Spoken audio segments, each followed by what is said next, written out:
ำบักหุ่ง ตำมะขุ่งนะคะสีมือแม่วันนี้เขาก็ ลาวลาว กด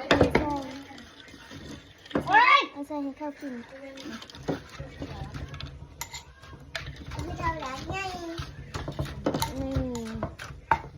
ปกติก็มีแล้วพี่น้องปกติก็มีมาเด้อแต่แซ่บเนาะ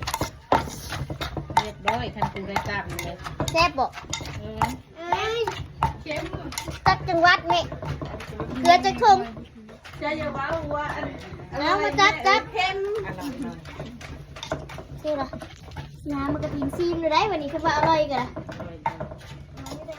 กินโดดบดกูบ่ต้องปรุงนี่กูปรุงเรียบร้อยนะ โอ้ยมาจับเอง เอาเบิ่งดู เกลือกะ ม่วง เบิ้ง อ้าว เป็นซี่นะ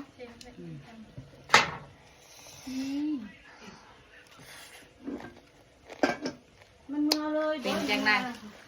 อร่อย ในผักหิน ครับ ไว้พักอีฮีนบอกโอ้ยกลัวผักหอมเป๋ห่ามึงเอ้ยกูหลุดออกมา ฮ่าฮ่า ทำรับเองเจ้า กูว่าผักหอมเป๋